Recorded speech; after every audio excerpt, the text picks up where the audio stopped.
நம்ம சுந்தரவள்ளி நந்தினியை புரிஞ்சிக்கக்கூடிய தருணங்கள்லாம் வந்துருச்சு அப்படின்னு தாங்க சொன்னோம். இத்தனை நாள் வந்து சுந்தரவள்ளி நந்தினி மருமகளாக ஏற்றுக்க மாட்டாங்களா அப்படின்னு நம்ம ரொம்பவுமே ஆர்வமாக காத்துட்டு இருந்தோம். இப்போ வந்து பார்த்தீங்கன்னா கெட்டதுலேயும் ஒரு நல்லது நடந்துருச்சு அப்படின்னு தான் சொன்னோம். ஆமாங்க, இப்போ அருணாச்சலமையா ஜெயிலுக்கு போனதே ஒரு நல்லது நடந்திருக்கு. உடம்பு சரியில்லாத நேரத்தில் யார் உண்மையாக இருப்பாங்க அப்படிங்கிறது நம்ம சுந்தரவள்ளிக்கு தெளிவாக தெரிஞ்சிருச்சு. அதனால தான் இப்போ பார்த்தீங்கன்னா நம்ம நந்தினியே வந்து அருணாச்சலமையாவுக்கு விபூதி வைக்கிட்டோம் அப்படிங்கிற மாதிரி ஒரு கதைக்களம் நகர்த்திட்டு போயிட்டாங்க.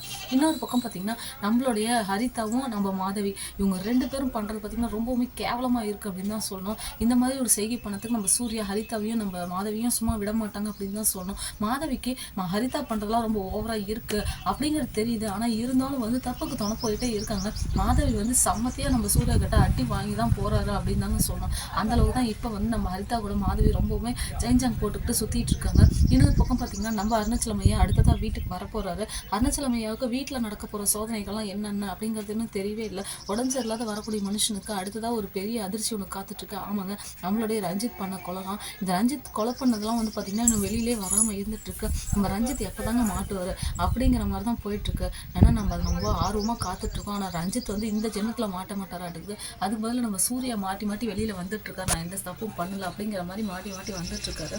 ஆனால் இருந்தாலும் வந்து நம்ம சூர்யா ரொம்ப விவரமானவருங்க. நம்ம நந்தினிக்கு தெரிஞ்ச உண்மையெல்லாம் நம்ம சூர்யாவுக்கு தெரியக்கூடாது அப்படிங்கிறதுக்காக நம்ம நந்தினி அந்த ரகசியத்தை ரொம்பவுமே பக்குவமாக காவு காத்து வந்துட்டுருக்காங்க. ஆனால் நந்தினிக்கு சப்போர்ட்டாக நம்ம சூர்யா மட்டும்தான் இருப்பார். ஆனால் நம்ம நந்தினி உண்மையெல்லாம் நம்ம சூர்யா கிட்ட சொல்கிறோம். இதெல்லாம் சொல்லாத நந்தினிக்கு ஒரு பெரிய ஆபத்து காத்துட்ருக்கு அப்படின்னு தான் சொல்லணும். காரணம் என்னென்னா ரஞ்சித் அவ்வளோ மோசமானவர்.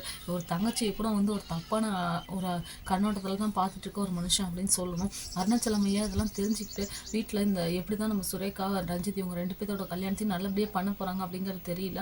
பத்தாததுக்கு நம்ம நந்தினிலாம் இப்போ நம்ம சுந்தரவள்ளி கொஞ்சம் கூட திட்டுறது இல்லைங்க. ஏன்னா நந்தினி பண்ணுறதெல்லாம் கரெக்டு, நம்ம ஹரிதா பண்ணுறதெல்லாம் தப்பு அப்படின்னு அவங்க மனசாட்சிக்கே தெரிஞ்சிச்சு. கூடி சீக்கிரம் நம்ம சுந்தரவள்ளி நந்தினி மருமகளாக ஏற்றுக்க போகிறாங்க. சூர்யா நந்தினி சுந்தரவள்ளி இவங்க காம்போவை நம்ம சீக்கிரமாக பார்க்க தான் போகிறோம்.